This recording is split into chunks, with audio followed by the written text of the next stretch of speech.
investiguei mais fundo nisso. Você criou uma palavra. Você já criou uma palavra, não? Não sei, é possível. Mas não, se criei não foi consciente. É porque às vezes você tem essa necessidade de se escrever alguma coisa e não existir uma palavra. Não, mas eu não sou muito... Eu usei neologismos alheios. Eu usei crocotó, que é do Monteiro Lobato, né? Não, mas tem uma palavra que eu usei que não existia, mas quem inventou foi meu filho, cusfosfós. Aí, essa é dele. Quando ele soube que ele ia ter um irmãozinho pelo segundo casamento do pai, ele disse, mas vai chamar cusfosfós. Eu criei esse personagem que chamava cusfosfós num livro chamado Palavras, Palavrinhas, Palavrões. Mas é um pouco isso. Eu tenho uma pergunta. Desculpa ter me estendido tanto, mas eu achei que isso era uma coisa... Boa noite a todos, é uma alegria estar aqui. Meu nome é Selma, eu sou escritora aqui da cidade de Santa Maria Madalena. Sou professora de História e nós participamos da roda de leitura com os seus livros. E ficamos impressionados com todos. Vimos assim uma técnica interessante de, dentro das histórias, ter aquela outra história, né? Aquela ponte de uma história contada dentro de outra. Interessante isso. Mas o livro que mais nos chamou a atenção foi Infâmia. Por quê? Porque nós vemos Infâmia como aquela coisa atual, parece que está contando a história de hoje que está acontecendo no mundo, as nossas próprias histórias. Vamos colocar assim, a história da política, não, a nossa história. O tempo todo parece que estamos envolvidos em alguma infâmia, estamos produzindo uma infâmia ou recebendo uma infâmia, né? Então isso me impressionou muito. Então a pergunta é, o que infâmia te trouxe da crítica? O que te infâmia... Ela te trouxe o quê? O que esse livro te trouxe da mídia, da sociedade, da política? Essa é a pergunta. O que rendeu para você? Vou pegar carona na pergunta da Selma. Nós vimos também que a infâmia é um padrão ao longo da história, né? Você pega ali desde o Velho Testamento, pegando a história do Brasil, início do século XX, né? As cartas falsas do Arthur Bernardes, depois o plano Cohen de Getúlio Vargas, a Carta Brandt, né, do década de 50, e assim você vai, puxa uma linha assim, parece que é uma padrão famosa, aloprado. Aloprado, e parece que não seja um padrão universal, e que a solução para isso, hoje, com essa comunicação, né, tão ligeira, tão veloz, como é que a gente pode saber da verdade, como é que se chega a essa... Como é que se aluga esse sistema? São duas perguntas completamente diferentes. Eu espero, vou responder separadamente, porque não dá para misturar. A infâmia da crítica me trouxe um escândalo. O livro foi finalista do Prêmio Jabuti. O Prêmio Jabuti tinha 3 jurados e 3 rodadas de jurados. E ele ganhou, os jurados tinham que dar nota de 1 a 10, ele ganhou 10, 10, 10, 10, 10, 9,5 na primeira rodada. Saiu disparado na frente dos outros. E aí, a partir da segunda, ele ganhou 10, 10, 10, 10, 10 em 2 e o outro deu meio. O mesmo que já tinha dado 9,5 antes. E aí, pararam... Meio? 0,5. Aí pararam o julgamento em si, começou uma discussão. Ele disse que ele tinha direito, que pelo regulamento tinha. E ele aí, na terceira rodada, ele deu 0 para mim, deu 10 para um outro, que acabou me desclassificando. Mas aí, os outros 2 jurados reclamaram e a coisa chegou na imprensa. No primeiro momento não se sabia quem era um, quem era outro. Os jurados não estavam identificados. Houve uma chiadeira muito grande e por causa disso começou uma discussão. Mudou depois todo o regulamento do Prêmio Jabuti, enfim.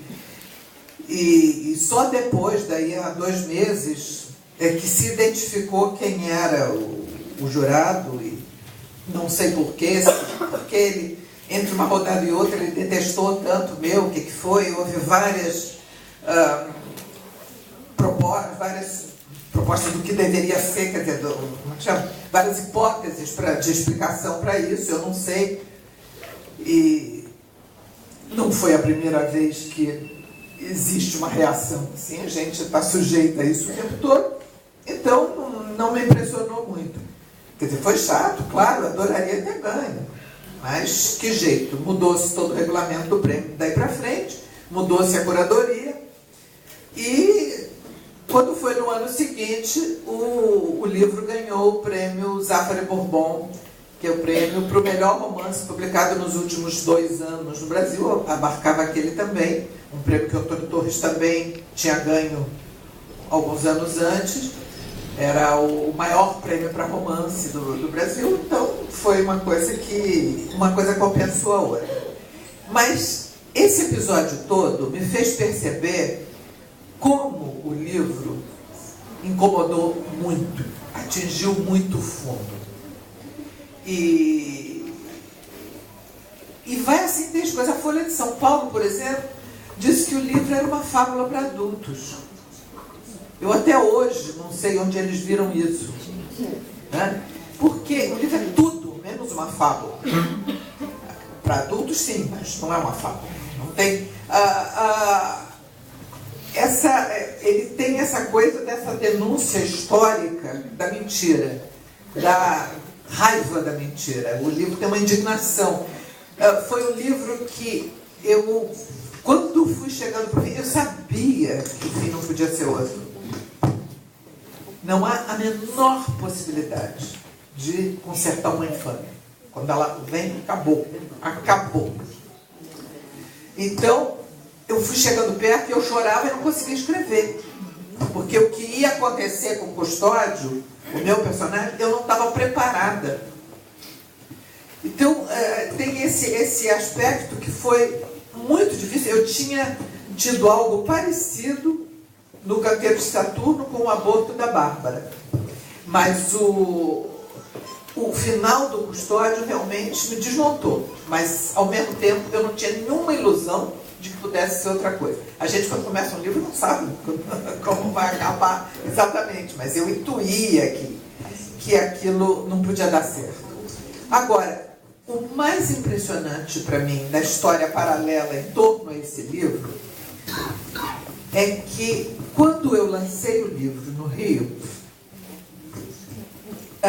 já tinha saído uma reportagem, não tinha havido esse escândalo ainda do Prêmio Jabuti, porque isso foi depois. Mas já tinha saído uma reportagem que falava mais ou menos o que era, houve uma entrevista comigo, eu falei um pouco, o Globo deu uma página inteira, e quando chegou no dia do lançamento da Noite de Autógrafos, o número de pessoas, que o livro já estava nas livrarias há algumas 2 semanas, o número de pessoas que chegou para mim e disse: como você soube da minha história? Quem lhe contou? Eu sou esse. Olha, e era uma coisa impressionante. 6 ou 7 pessoas na fila de autógrafos diziam que aquilo tinha acontecido ipsis literis com eles, já tinham lido os livros, porque quando viram a minha entrevista, alguém disse: ela está contando a sua história, olha aí. E essa identificação das pessoas eram em situações muito diferentes e estavam lá todas, o que me confirmou que é uma história muito mais frequente em nossa sociedade do que parece, do que a gente vê. Agora, voltando agora à sua pergunta, que eu disse que era como sair disso, eu não sei. Eu não tenho resposta para como sair disso. Como evitar. Hoje em dia, esse fenômeno da notícia falsa, da fake news, que eles chamam, na era da pós-verdade e todas essas coisas, começa a ser reconhecido. Eu participei de uma mesa redonda na Inglaterra, que era até por videoconferência. Então tinha um professor de uma universidade americana, um professor de uma universidade inglesa e eu. Os dois não eram ficcionistas. Eu é que estava lá para falar do livro num festival literário, mas os dois, um era antropólogo e o outro era sociólogo, ou cientista político. E a discussão toda foi como isso está acontecendo e a sociedade contemporânea está deixando que a imprensa saia de tal modo com tanta mentira, publicando tanta mentira impunemente, inclusive imprensa séria, jornais sérios com jornalistas sérios. Eu acho, quer dizer, é muito difícil entender, e enquanto a gente não entender, a gente não vê a saída. O americano lá propunha, basicamente,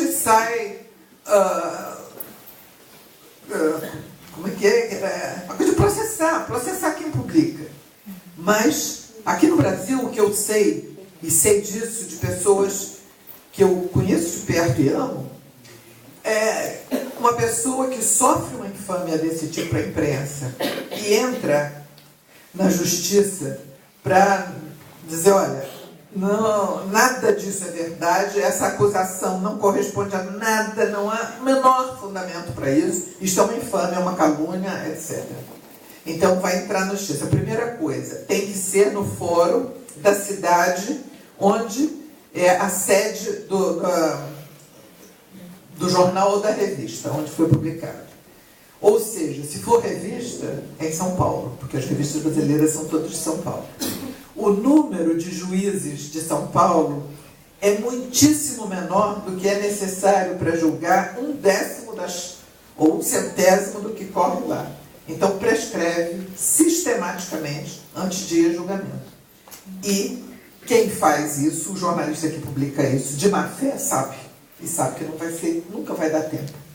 Pode até ser que num primeiro momento haja uma condenação, mas o recurso, a condenação não é definitiva, não vai à segunda instância, e a segunda instância não vai nunca, porque antes disso prescreve. É o que acontece na nossa justiça, e nós estamos nos arriscando a ver isso muito de perto, muito breve. Então, é muito difícil ver isso. Agora, eu vi ultimamente, tem pouco tempo, tem umas 3 ou 4 semanas, pode ser que isso já esteja há mais tempo e eu não tivesse visto. Na internet, uma tal de Agência Lupa, vocês já viram? É um grupo de jornalistas que se especializou em checar notícias e ver se isso está esquisito, isso não deve ser verdade. E eles vão atrás e aí ou confirmam, ou desmascaram, ou diz verdade até certo ponto, mas a análise é certa, mas o número não corresponde. Enfim, eles estão fazendo. Isso pode ser uma saída. Eu não sei ainda onde a gente vai. Mas quando é mal intencionado desde o começo, e muitas vezes porque tem objetivos muito específicos de derrubar alguém ou de dar vantagem a um outro, aí é bem construído e é muito difícil construir. Pode. Mais uma vez por aqui, né? Glória, eu estava aqui hoje de manhã. E eu queria te fazer uma pergunta, porque hoje em dia, nós tivemos aqui um grande homenageado, mas a FLIM homenageou alguns anos atrás, foi o Ferreira Goulart. E infelizmente faleceu. E hoje nós temos você aqui. E uma pergunta que eu me faço, fugindo um pouco, você me desculpe até fugir do, vamos dizer assim, da literatura, né? Você sofreu com a ditadura militar. Hoje, eu vejo nas redes sociais o absurdo, na minha opinião, desculpe se alguém aqui é a favor, na minha opinião, um grupo de pessoas achando que a corrupção não tem mais jeito, que o Brasil está perdido e que só com a volta dos militares seria possível fazer um país novo. Eu queria saber qual a sua opinião em relação a isso. Não precisa perguntar. Eu acho mais do que absurdo, claro que não faz o menor sentido.